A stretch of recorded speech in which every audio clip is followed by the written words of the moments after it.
Guerra dos Farrapos e Males. Antecedentes e circunstâncias dos fatos.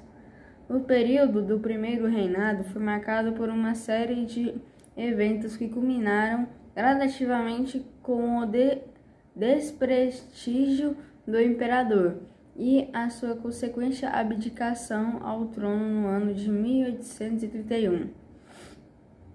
Com essa abdicação de Dom Pedro I, ele retorna a Portugal, que havia uma luta política muito grave, muito séria, porque os maçons liberais portugueses haviam tomado conta do governo através do parlamento das cortes. Isso acabou levando à morte de Dom João VI, e com isso Dom Pedro I então seria o herdeiro legítimo do trono. E como ele não poderia ir, porque naquele momento ele era imperador do Brasil e já era independente de Portugal, ele então abdicou do trono português em favor da sua filha Maria da Glória, que então era uma criança, mas ficou sob a tutoria de seu irmão Dom Miguel, irmão de Dom Pedro I. Dom Miguel, aliando-se com os ultramontanos, aquela ala da igreja que combatia as ideias liberais que avançavam muito fortemente dentro do clero português. Lembrando que uma coisa importante: Portugal era aliada da igreja desde seu princípio, como monarquia centralizada a partir do século XI e século XII. E Portugal, devido aos seus serviços prestados à igreja no seu processo de expansão marítima e colonização da África até as Índias, chegando também ao Extremo Oriente e fazendo inúmeras conversões de povos inteiros, Portugal ganhou uma prerrogativa muito importante da igreja, que era o chamado padroado, que dava ao rei de Portugal uma certa autonomia com relação àqueles desígnios determinados pela igreja. A igreja compreendia que o soberano português, o rei de Portugal, nas suas colônias distantes, ultramar, ele conheceria a melhor realidade daqueles povos que estavam sendo colonizados por Portugal, para poder aplicar aquelas medidas que a igreja determinava. Então, era o chamado padroado régio. Isso também dava ao soberano português um outro poder, que era o plácido, o beneplácito. Então, era o rei de Portugal que assinava, reconhecendo a nomeação de um bispo. No Brasil imperial, isso também permaneceu, de modo que, quando em Portugal esse avanço liberal minava o poder real do rei. É claro que essa ala ultramontana da igreja vai se levantar contra isso em apoio a Dom Miguel. Então, com o desprestígio crescente de Dom Pedro I no Brasil, ele resolve retornar a Portugal, abandonando o Brasil, e vai reassumir o seu trono. O título de Dom Pedro, com o título de Dom Pedro VI de Portugal, e vai lá novamente se aliar com esses liberais novamente, uma outra nova traição à sua família e à tradição monárquica portuguesa católica.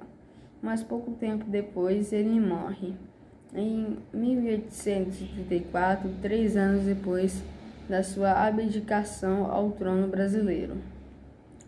E nesse período, então, o príncipe herdeiro ao trono brasileiro seria o seu filho, Dom Pedro de Alcântara, que então contava com apenas 5 aninhos de idade. A Constituição de 1824, a Constituição brasileira, ela previa num período de sede vacante, no qual o monarca morresse e seu filho, seu sucessor, não tivesse a idade necessária para assumir o trono. Haveria um período chamado período de regência. Nesse período, então, o país seria governado por uma junta de políticos, e isso estava previsto na Constituição de 1824. Não se previa a abdicação ao trono, mas se pensava em algo como, por exemplo, a morte do imperador. E foi o que ocorreu.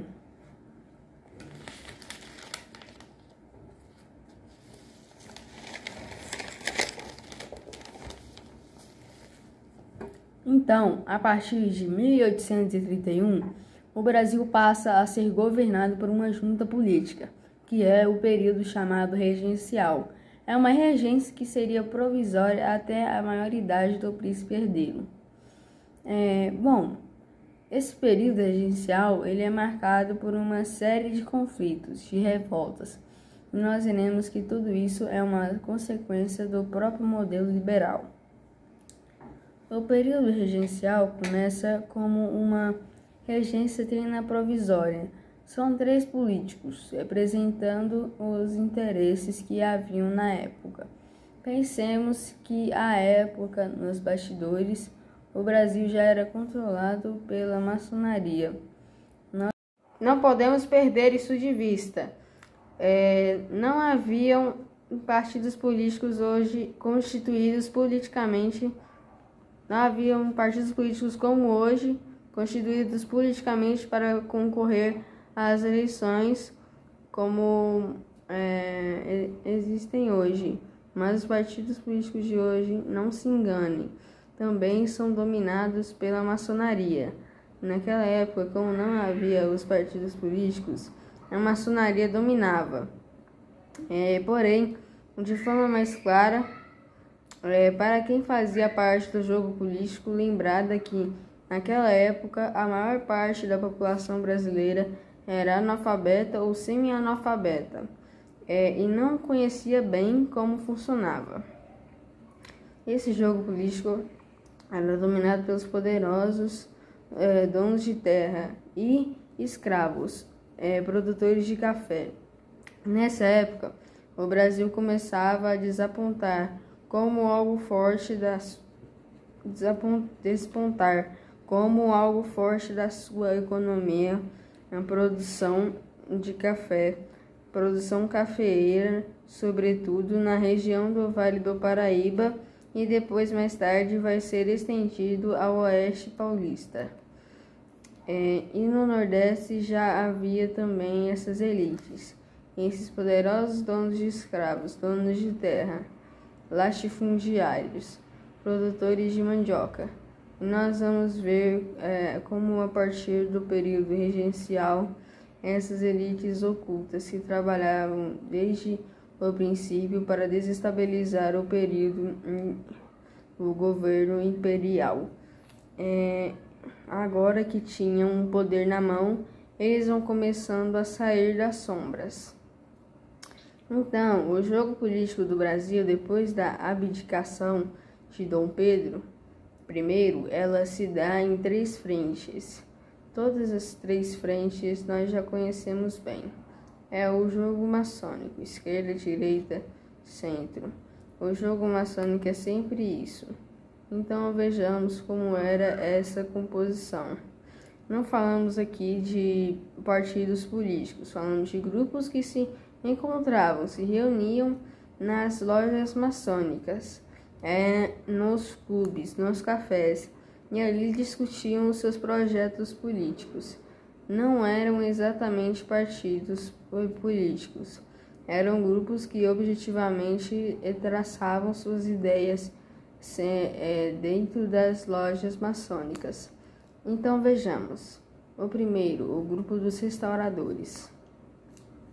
Esse grupo dos restauradores, também chamado de caramuros, eles eram a favor do retorno de Dom Pedro I. por isso eles eram chamados de restauradores.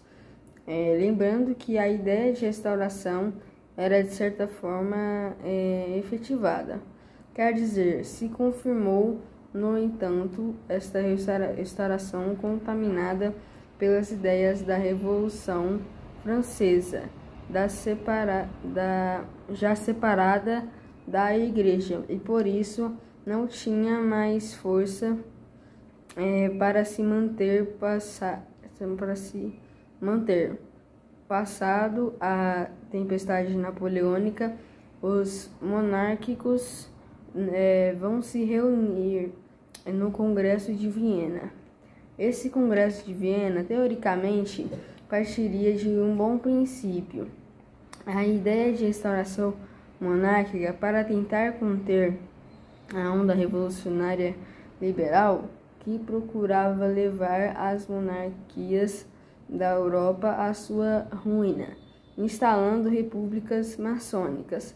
Mas, no entanto, essa restauração já não se dava mais. Uma restauração como se conhecia o mundo monárquico antes de 1789.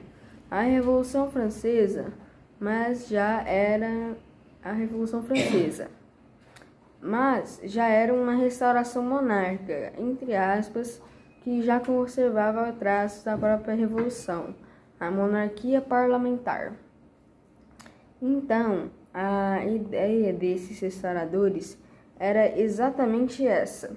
Eles traziam o imperador de volta, porque eles percebiam que sem a figura do imperador centralizando o poder, havia o risco do país se dividir em várias repúblicas. Boa parte dos liberais queriam exatamente isso, o desmembramento do Brasil e a divisão em várias repúblicas. Por isso, eles eram chamados de federalistas. Os restauradores, como queriam a volta do imperador e poder centralizado a partir da capital, que era o Rio de Janeiro, eram chamados de unitaristas. Defendiam essa ideia unitária, poder centralizado a partir da capital, o Rio de Janeiro, com monarca. Havia também os liberais moderados. Os liberais moderados eram apelidados de chimangos. Os liberais moderados também formados por essas elites cafeiculturas que desejavam um federalismo, ou seja, desejavam que o Brasil se dividisse ou que pelo menos tivesse o poder central, mas que as províncias naquela época não se falava em estado. Estado de Rio de Janeiro, Estado de Mato Grosso, Estado de Minas Gerais. Naquela época falava-se províncias. O termo Estado vai ser utilizado depois que, de fato, eles vão conseguir o sistema federalista com a proclamação da República em 1889. Até que não, as províncias eram ligadas ao poder executivo, poder central na capital. Esses liberais moderados pensavam num sistema de governo republicano, mas que concedesse autonomia para as províncias. Isso quer dizer o quê? Que as províncias elas tivessem os seus presidentes de província, tivessem o poder de fazer as suas próprias leis, de estabelecer os seus próprios impostos. E assim, então, esses eram os liberais moderados. Eles pensavam nisso, mas reconheciam que era necessário ter essa autoridade central, mas que concedesse maior autonomia para as províncias. E havia também os liberais exaltados, também chamados de farroupilha. Aqui, não se engane, o termo farroupilha nos livros didáticos sempre fala. Aqui se refere à maneira de se vestir, porque eles eram compostos por camadas sociais mais baixas. Farroupilha era um código maçônico. Todos eram maçons. A maçonaria dominava o jogo político e a igreja já estava completamente infiltrada. O clero no Brasil, boa parte dele já estava com essas ideias liberais. também com essas ideias de república, e alguns já tinham ingressado na maçonaria, como nós vamos ver depois. Então, lembrando, os restauradores eram unitaristas, queriam a volta do imperador. Os liberais moderados e os liberais exaltados não queriam a volta do imperador, queriam um governo liberal. Mas a diferença era que os moderados queriam um governo central, mas um pouco mais de autonomia para as províncias. E os exaltados queriam a separação, queriam que cada província se separasse e constituísse um país. Então, em função desse jogo político, dessas ideias desajustadas dos liberais, e o liberalismo é assim. É sempre dessa maneira. Não constrói civilização, ele não promove unidade. O liberalismo promove sempre divisão e sempre promovendo desagregação, como nós veremos agora, como foi a consequência do período regencial. O período regencial é marcado pela desagregação, coisa que não aconteceu no primeiro reinado, apesar do ataque maciço dos liberais contra Dom Pedro I, que não soube lidar com isso. E depois da instabilidade que nós vamos ver no segundo reinado no governo de Dom Pedro II. Foram 9 anos de período regencial, 1831 a 1840. Em 9 anos, quase que eles destruíram um país. Bom, então, começamos com uma regência trina provisória, uma junta que assumiu logo naquele momento da abdicação de Dom Pedro I. Depois fizeram eleições entre eles e uma regência trina permanente. E mais tarde, essa regência trina permanente vai se transformar numa regência una, liberal. Sabe-se lá se tinha ingressado na maçonaria, mas era também dominado pelas ideias liberais. Portanto, um traidor da Igreja Católica, onde vai governar aqui no final do período regencial. Então, veremos aqui algumas medidas adotadas no período regencial. O período regencial tinha um caráter descentralizador. Eles tomaram algumas medidas para que as províncias, pois no jogo político maçom, eles tinham representantes de cada região do Brasil. Os poderosos não são muito diferentes de hoje. Hoje é exatamente assim também. E dessa turma aqui, toda que vai sair, por exemplo, o Partido Republicano lá no final do Império, e que mais tarde vai começar o governo do Brasil na República Velha. Depois, isso vai dar origem à antiga UDN, que mais tarde vai virar a PMDB. Esse é o jogo político deles. Foi assim e continua até hoje. Então, é dividir para governar. Essa é a ideia de partido político. Por isso, o nome é partido. O que eles fazem? São 3 medidas. 1. Criação da Guarda Nacional. Favoreceu voto cabresco e curral eleitoral. Isso na monarquia. 2. O Código de Processo Criminal de 1832. Aumentou a autonomia das províncias. 3. E o Ato Adicional de 1834, que vai suspender o poder moderador, que não tem mais razão de ser. O imperador agora só tem 6 anos de idade. Então, suspende o poder moderador e depois vai se transformar essa regência trina numa regência una, porque eles vão vendo que essa ideia de descentralização, de maior autonomia para as províncias, ela está dando confusão, porque vai estourando uma série de revoltas pelo Brasil. Então, a ideia da regência una era exatamente essa: tentar ver se conseguia botar ordem na casa, pois 3 regentes tentando conciliar seus interesses. Não deu certo.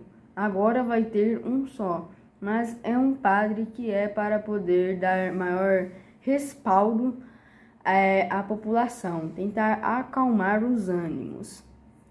A população tinha essa figura do religioso com muito respeito, muita devoção, mas, no entanto, é um padre apóstata, Padre Diego Antônio Feijó. No período regencial vão acontecer muitas revoltas. Em 9 anos vão acontecer 5 revoltas. A cabanagem, sabinada, farroupilha, balaiada e a revolta dos mares. A cabanagem acontece na província do Grão-Pará, que é uma consequência daquela confederação do Equador. Depois vai acontecer a sabinada, que acontece na Bahia, 1837 até 1838. A farroupilha durou mais tempo, foi no sul, província do Rio Grande, vai se estender além do período regencial. Ela começa em 1835 e ela só vai acabar em 1845. Essa aqui dura 10 anos e só vai acabar no governo do Dom Pedro II. E a outra revolta da balaiada, a revolta dos mares, que eram negros, escravos. E aqui não tem nada a ver com a questão social que se levanta hoje. Esses escravos, eles eram islamizados, eram islâmicos. Nesse vídeo, vamos destacar a Revolução Farroupilha ou Guerra dos Farrapos. E depois falaremos da Revolta dos Mares separado. A Revolução Farroupilha, essa que durou mais tempo, foi no sul. Essa farroupilha vai sofrer também a ação de revolucionários estrangeiros, como foi o caso, por exemplo, de um maçom muito famoso nessa história, que é o Giuseppe Garibaldi. O Giuseppe Garibaldi é revolucionário profissional. Ele vai atuar nessa revolta das farroupilhas e depois ele vai atuar lá naquela luta contra o Papa na Itália, o Papa Pio IX, quando da unificação da Itália. A unificação da Itália não é nada mais, nada menos do que o roubo das terras da igreja. E o Garibaldi vai atuar com muita intensidade, vindo a partir das duas Sicílias, derrubando o rei das duas Sicílias, que vai ter que fugir, e aí unindo-se com as tropas que vêm do norte do rei liberal Victor Emanuel. E aí vão encurralando o Papa. Mas aqui nessa época, um pouco antes da revolta da Farroupilha, o Garibaldi vai fazer isso aqui mais ou menos como um ensaio, como um laboratório. Vai aprender aqui alguma coisa para depois aplicar na Itália. Então, na Farroupilha são os produtores de charco, que era naquela época no sul, chamava assim, a carne seca. Eles eram estanceiros, produtores de gado.